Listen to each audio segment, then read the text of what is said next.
I never thought hiring a nanny would change my life. My name is Rachel Thompson, and I live in a quiet neighborhood in Charlotte, North Carolina. After my husband passed away in a tragic car accident, I was left alone to raise our 2-year-old daughter, Ellie.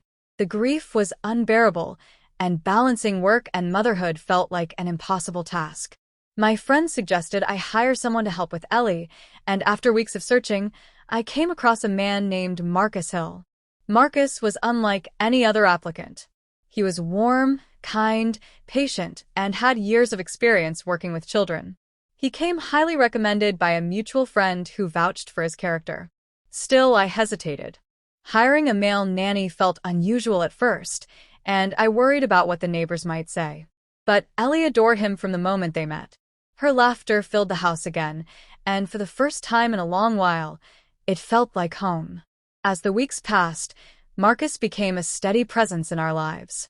He was always on time, always thoughtful, and never overstepped. He brought stability to my home in a way I hadn't realized I needed.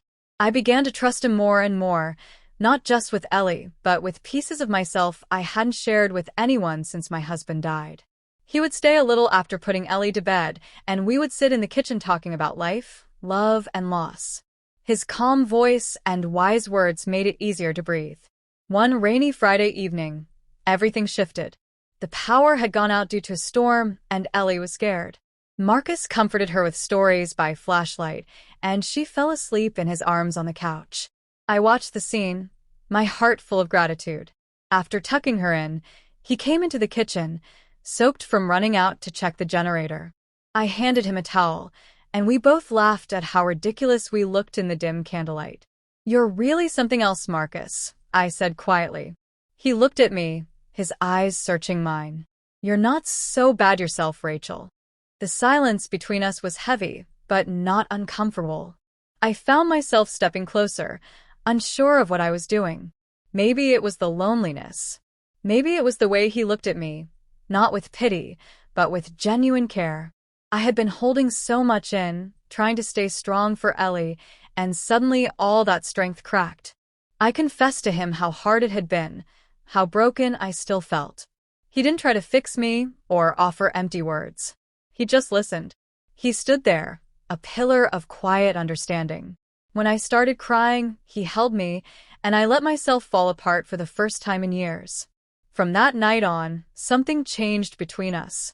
We never spoke directly about it, but there was an unspoken closeness.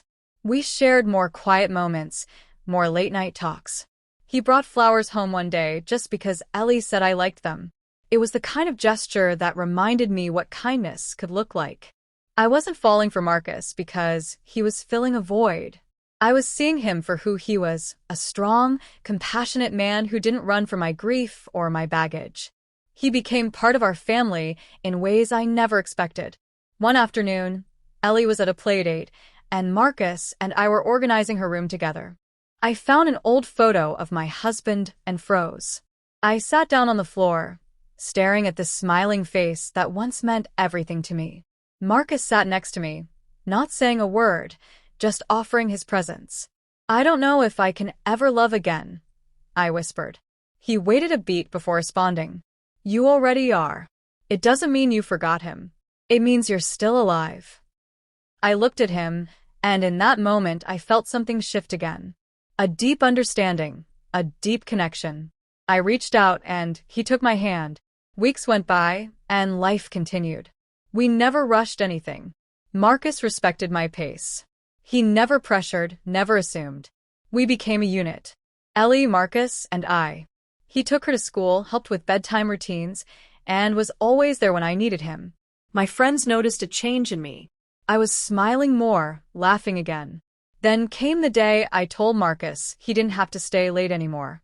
He looked confused. I explained that I no longer saw him as just a nanny. He was family. Tears welled in his eyes, and he simply nodded.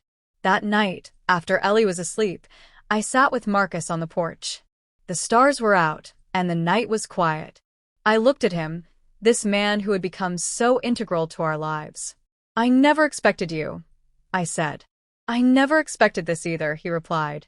We sat in silence before I reached for his hand again. This time, I didn't let go. We started building a life slowly. Not defined by labels or timelines, but by trust and care. Marcus eventually moved into the guest house on the property. Ellie called him her best friend. And I found myself waking up each day feeling a little lighter. Love didn't return to my life in the way I thought it would. It didn't come with fireworks or grand gestures. It came with a man who showed up every day, who listened, who cared. It came with healing conversations, shared meals, and bedtime stories. And in the quiet moments, in a space where grief and hope met, something new grew. Not a replacement, but a beginning. I don't know what the future holds. But I know that telling Marcus he belonged in our lives was one of the most honest things I've ever done. And I will never regret letting him in.